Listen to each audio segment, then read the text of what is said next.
Hello दोस्तों। इस video में हम जानेंगे कि उत्तराखंड पुलिस का जो ऑनलाइन फॉर्म आ चुका है उसको कैसे भरें। इसकी स्टेप बाय स्टेप पूरी जानकारी आपको इस वीडियो में मिलेगी। साथ ही आप इस चैनल पर नए हैं तो कृपया इस चैनल को सब्सक्राइब कर लें ताकि आने वाली वीडियो और जानकारी आपको समय पर मिल सके। चलिए वीडियो को शुरू करते हैं। सबसे पहले आपको ऑफिशियल वेबसाइट पर जाना है, उत्तराखंड पुलिस यानी uk@SSC.net.in। इसकी ऑफिशियल वेबसाइट पर जाएंगे तो इसका होम पेज इस तरीके से आपको शो करेगा, दिखाई देगा, जिसमें आपको option home, important dates, how to apply, login, contacts और हेल्प दिखाई देगा। इसके नीचे डायरेक्ट रिक्रूटमेंट ग्रुप सी यानी कि 65 जो विज्ञप्ति संख्या है UK SSC 2024 Uttarakhand district police constable male और कांस्टेबल PSC की वैकेंसी जो 2000 दिखा रहा है इसमें। इसकी जानकारी यानी इसकी विज्ञप्ति और विज्ञापन देखने के लिए इसके सामने जो आई का सिंबल बना हुआ है इस पर आप क्लिक करके इसका विज्ञापन और पूरी जानकारी पढ़ सकते हैं।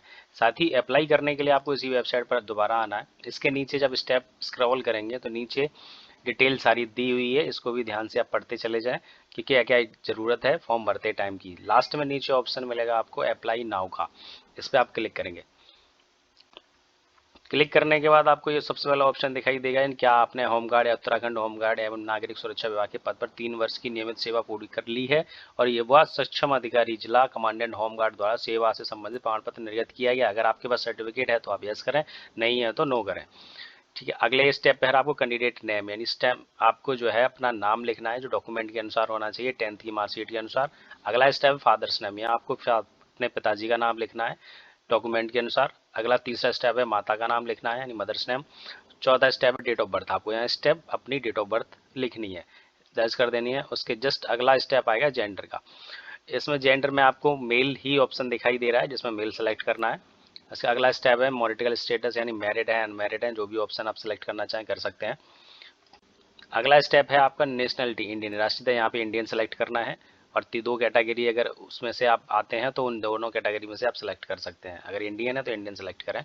अगला ऑप्शन है रिक्रूटमेंट रिक्वायर्ड एलिजिबिलिटी यानी आवश्यक पात्रता। इसमें लिखा है कि क्या आपका नाम उत्तराखंड राज्य में स्थित किसी भी सेवा आयोजन कार्यालय में पंजीकृत है। यानी इन जितने भी ऑप्शन रिक्वायरमेंट रिक्वायर्ड जो एलिजिबिलिटी आवश्यक पात्रता दी हुई है इसमें लगभग 4 से यानी 4 और 3rd ऑप्शन तक ये जो प्रश्न दिए हुए हैं इनमें से एक कंपलसरी होना जरूरी है यानी यस रहना जरूरी है। इसलिए आप इस पर यानी पहले जो उत्तराखंड राज्य में स्थित किसी सेवाजन कार्यालय में पंजीकृत है इस पर आप क्लिक करें। यहाँ रजिस्ट्रेशन नंबर डालना है, आप किसी भी सेवाजन कार्यालय में रजिस्टर्ड हैं तो उसका रजिस्ट्रेशन नंबर यहाँ डालेंगे और किस कार्यालय में रजिस्टर्ड है उसको आगे यहाँ इस ऑफिस को सिलेक्ट करेंगे। यानी एम्प्लॉयमेंट ऑफिस है अल्मोड़ा है, बागेश्वर है, चमोली है, चंपा, देहरादून, हल्द्वानी, हरिद्वार, यानी जो भी आप डिस्ट्रिक्ट की है उसमें जो रजिस्टर्ड है उस डिस्ट्रिक्ट को आप यहाँ सेलेक्ट कर लेंगे। अगले स्टॉप में डेट ऑफ रजिस्ट्रेशन यानी किस दिन आपका रजिस्ट्रेशन हुआ है उस डेट को यहाँ लिखेंगे।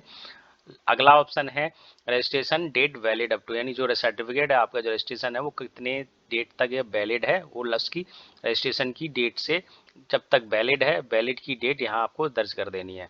अगला स्टेप है आर यू एम्प्लॉयड यानी आर यू नौकरी में किसी में कार्यरत हैं तो आप यहाँ से या नो करें, अगर नहीं है तो नो करें, अगर कर रहे हैं नौकरी तो यस करें। तीसरा ऑप्शन है क्या आपने उत्तराखंड राज्य में स्थित किसी भी मान्यता प्राप्त संस्था से हाई स्कूल या इंटरमीडिएट कोई अन्य समकक्ष परीक्षा उत्तीर्ण की है जो कि स्कूल आपका उत्तराखंड में स्थित है, उसके लिए यहाँ पे यस करें, अगर आप वहीं से पढ़े हैं, अगर आप बाहर से पढ़े तो नो करें। ऐसे ही अगला स्टेप भी है क्या आप अपने आपके पति पत्नी या आपके माता पिता उत्तराखंड राज्य में सेवानिवृत्त सशस्त्र बलों अर्धसैनिक बलों के नियमित कर्मचारी हैं या उनकी सेवाओं को उत्तराखंड राज्य के बाहर स्थानांतरित नहीं किया जा सकता, यानी उनकी सेवा जो दे रहे हैं वो उत्तराखंड में ही दे रहे हैं ताकि उन्हें किसी भी स्टेट में ट्रांसफर नहीं किया जा सकता। उस कंडीशन में आप अगर कर रहे हैं तो यस, नहीं कर रहे हैं तो नो। ऐसी सारी 2-3 ऑप्शन है, इनको आप ध्यान से पढ़कर उसी कैटेगरी के बाद अपना ऑप्शन सेलेक्ट कर सकते हैं यस और नो में। अगले स्टेप पे चलते हैं। यहाँ डोमिसाइल डिटेल, यहाँ पे आपको अपना मूल निवास की डिटेल देनी है जिसमें आप मूल निवासी हैं, उत्तराखंड के मूल निवासी है तो यहाँ पे यस करना है। यस करने के बाद आपको नीचे अगला ऑप्शन खुल जाएगा कैटेगरी का, आप किस कैटेगरी से बिलोंग करते हैं। आप जनरल से हैं तो जनरल सेलेक्ट करें, EWS OBS OBC यानी SC और ST, इन जो इस कैटेगरी से आप बिलोंग करते हैं उस कैटेगरी को आप सेलेक्ट कर लें। अगले सब कैटेगरीज में है जिसमें आप एक्स सर्विसमैन हैं तो यस या नो, यानी उत्तराखंड से राज्य आंदोलनकारी या देयर डिफेंडेंट हैं तो यस और नो, इसके स्पोर्ट पर्सन है तो यस और नो, एंड फ्रीडम फाइटर है तो यस और नो। इनमें से जो भी कैटेगरी आपके साथ बिलोंग कर दिया आप उसको ऑप्शन पर सेलेक्ट कर सकते हैं यस और नो में। अगला स्टेप है अगर आप लास्ट में एक ऑप्शन दिया हुआ है कि आप अनाथ हैं जो राज्य सरकार द्वारा कवर किए उत्तराखंड राज्य के स्थायी निवासी हैं। अगर आप ऐसी कैटेगरी से आते हैं तो आप यस करें, या नहीं आते हैं तो नो करें। अगला स्टेप है आपका कॉन्टैक्ट डिटेल। यहाँ पर आपको ईमेल आईडी दर्ज कर देनी है। अपनी ईमेल आईडी वो दर्ज करनी है जो आप जिसमें एक्टिवेट रहे, जो आप इसी ईमेल आईडी को अगले स्टेप पर फिर आपको लिखना है।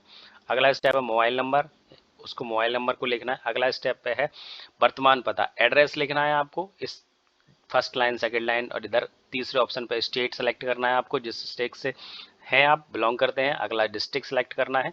अगले स्टेप पर जिला यानी डिस्ट्रिक्ट का नाम लिखना है, और अगले स्टेप पर पिन कोड लिख देना है। अगर आपका एड्रेस सेम है, परमानेंट और डोमिशियल जो एड्रेस है यानी करस्पॉन्डेंस या प्रेजेंट एड्रेस और परमानेंट एड्रेस आपका सेम है, तो इस वाले बॉक्स पर क्लिक करके आप सेम कर सकते हैं। अगर आपका अलग अलग है तो दोनों डिटेल अपनी अलग अलग एड्रेस भर सकते हैं। अगला स्टेप है place of filling of form. अगर यहाँ फॉर्म भरने का स्थान पूछा है, आप जिस फॉर्म जहाँ से भर रहे हैं उसका स्थान का नाम यहाँ लिख दें।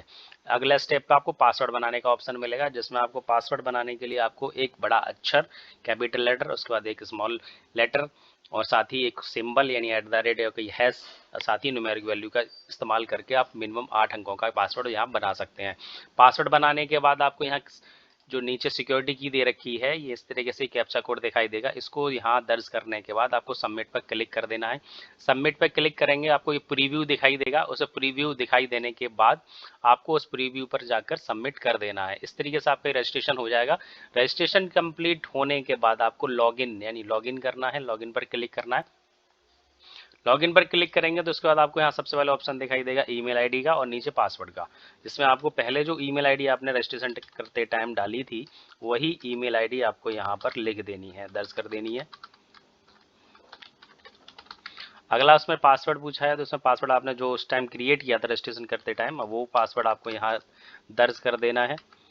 उसका नीचे कैप्चा कोड आपको ये शो कर रहा है, इसको कैप्चा कोड को आपको जैसे लिखा है वैसे ही सेम कॉपी कर देना है और लॉगिन पर क्लिक कर देना है। लॉगिन पर क्लिक करने के बाद आपको इस तरीके से फॉर्मेट दिखाई देगा, जिसमें आपको डिटेल शो कर रही है। इसके जस्ट बाद आपको सबसे पहले क्या ऑप्शन होगा, आपके पास सबसे पहले ऑप्शन आएगा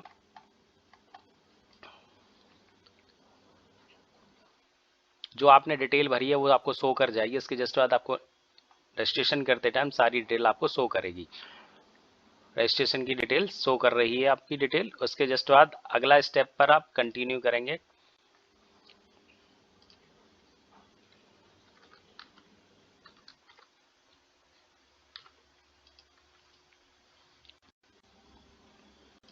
क्लिक करने के बाद आपकी डिटेल जो रजिस्ट्रेशन में भरी है वो आपको ऊपर दिखाई देगी। उसके नीचे आपको एजुकेशन क्वालिफिकेशन की डिटेल का ऑप्शन आ जाएगा, जिसमें आपको क्वालिफिकेशन आपको टाइप करनी है, यानी पहले ऑप्शन पे यानी आप 10th लगाना है, 10th की डिटेल लिखनी है। उसके जस्ट बाद आपने 10th का ऑप्शन सेलेक्ट करना है। किस यूनिवर्सिटी से आपने किया है 10th उसको आपको सेलेक्ट करना है, और कहाँ से यूनिवर्सिटी आपने सेलेक्ट किया यानी जिस बोर्ड से आपने परीक्षा उत्तीर्ण की और किस स्टेट से किया, तो पहले स्टेट को आपको सेलेक्ट करना है।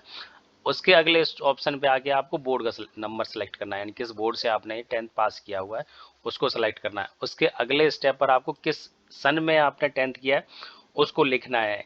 अगर आपने 2020 में किया तो 2020, 21-22 जिसमें आप करने किया है उसमें आपको वो सन का यहाँ लिख देना है सन। अगले स्टेप पर आपको सब्जेक्ट लिखना है। 10th में आपने कौन कौन से सब्जेक्ट ले रखे हैं वो 5 सब्जेक्ट आपको यहाँ सेलेक्ट करने हैं। उसके बाद अगले स्टेप पर आपको यहाँ पे मार्क्स यानी 3-4 ऑप्शन मिलेंगे, जिसमें CGPA, मार्क्स, ग्रेड। तो आप अगर मार्क्स हैं तो मार्क्स का ऑप्शन सेलेक्ट कर सकते हैं, ग्रेड मिला है तो आप ग्रेड का ऑप्शन सेलेक्ट करते हैं। मार्क्स का ऑप्शन सेलेक्ट करते हैं तो अगला स्टेप में आपको यहाँ पे मार्क ऑब्टेंड यानी जितने आपको मार्क मिले हैं वो लिखने हैं, और अगले में कितने मार्क में से आए हैं वो लिखने हैं, परसेंटेज अपने आप आ जाएगी। उसके बाद ये वाला ऑप्शन ऐड एजुकेशन क्वालिफिकेशन पर आपको क्लिक कर देना है। क्लिक करने के बाद इस तरीके से आपको 10th की डिटेल लिख देनी है, साथ ही आपकी इंटरमीडिएट की डिटेल ऐड कर देनी है। दोनों ऐड करने के बाद डिटेल जब एजुकेशन डिटेल आपको ऐड हो जाएगी उसके नीचे आपको प्रीफरेंशियल क्वालिफिकेशन के ऑप्शन मिलेंगे। जिस कैटेगरी जैसे आप पढ़ गए टेरिटोरियल आर्मी से अगर आपने 2 साल की सर्विस की है तो आपको यस करना है, नहीं की है तो नो कर सकते हैं। NCC सर्टिफिकेट है तो आपको यस और नो, और साथ ही आपके पास हिल सर्टिफिकेट है तो यस और नो में से ऑप्शन सेलेक्ट कर सकते हैं। अगले स्टेप पे आपको एग्जाम सेंटर सेलेक्ट करने हैं, यानी 2 प्रीफरेंस मांगे गए हैं, जिसमें पहला ऑप्शन और सेकंड ऑप्शन में से आप 2 प्रीफरेंस दे सकते हैं। एग्जाम सेंटर के लिए वरीयता दे सकते हैं, उसमें से आपको डिस्ट्रिक्ट सेलेक्ट करनी है। अगले ऑप्शन जो 2 ऑप्शन दिए गए हैं, क्या आपके पास कोई आपराधिक मामला लंबित है, अगर यस है तो उसकी डिटेल भरनी है, नहीं है तो नो पर क्लिक कर देना है। अगले स्टेप पर जो अगला डिवार किया गया, अगर ऐसी कोई परीक्षा से आप डिवार किए गए हैं तो यस, नहीं किए गए हैं तो नो पर क्लिक कर दें। तीसरा ऑप्शन है आपको एक आईडी प्रूफ लगाना है। आईडी प्रूफ में Aadhaar card, driving licence, PAN card, passport और वोटर आईडी कार्ड का ऑप्शन है, जिसमें से आप कोई भी ऑप्शन सेलेक्ट करके उसकी नंबर यानी रजिस्ट्रेशन नंबर आप अगले वाले कॉलम में लिख सकते हैं। अगर आधार कार्ड सेलेक्ट करते हैं तो अगला आईडी प्रूफ में रजिस्ट्रेशन संख्या में आपको आधार कार्ड नंबर लिखना है। इतनी सारी डिटेल लिखने के बाद आपको कंटिन्यू या नीचे वाले ऑप्शन पर क्लिक कर देना है। क्लिक करने के बाद अगला स्टेप आ जाएगा आपको फोटो अपलोड करने का।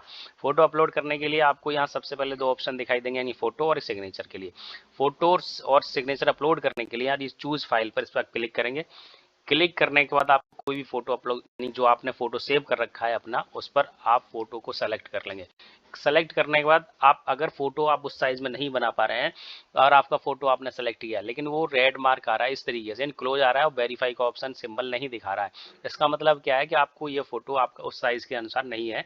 इसलिए आपको सबसे पहले इसी पे ये जो रेड में लाइन लिखी आ रही है इस पर सीधा आपको क्लिक कर देना है, जिससे आपका एक पीडीएफ खुलेगा जिसमें आपको पूरी जानकारी दी जाएगी कि फोटो को साइज में साइट कैसे किया जा सकता है। यहाँ जाकर आप पूरा डिटेल पीडीएफ में देख सकते हैं। फोटो को पेंट में ले जाकर उसका साइज बनाया जा सकता है। उस तरीके से आप फोटो का साइज बना लें।